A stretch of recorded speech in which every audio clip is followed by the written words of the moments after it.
काय सांगा? कपिल किनारा हॉटेल आहे, त्या ठिकाणी एक वेटर म्हणून काम करतात मुकेश उर्फ मंटू कुमार यादव, वय 26 वर्ष. हे रात्री दीडपुरी काम करून तिथे थांबल्यानंतर पहाटे सकाळच्या पहिल्या बसनं ते त्यांच्या घरी जाण्यासाठी खाली थांबले होते. त्यांच्या हातामध्ये पिशवी होती आणि रोडवर जाणाऱ्या 2 इसमांनी, मोटारसायकलवाले 2 इसमांनी मोटारसायकल थांबवली. ती पिशवी घेण्यासाठी त्यांच्याबरोबर झटापट केली. त्यांनी ती पिशवी न सोडल्यामुळे त्याच्यावर वार करण्यात आले. त्याच्यामध्ये कोण अजून का घायल आहे का?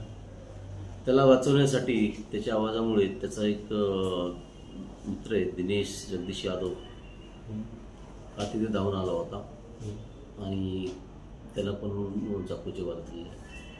कारण काय होतं, कशासाठी त्याच्यावरती हल्ला केला? हा तपासाचा भाग आहे, परंतु प्राथमिक आम्ही जो तपास केला आहे त्याच्यामध्ये त्याच्या हातामध्ये जी थैली होती ती बहुतेक त्यांना चोरायची होती, त्यांना जबरीने घेऊन जायची होती. त्यांनी ती सोडली नाही हातातून, म्हणून त्याच्यावर वार झाला असेल.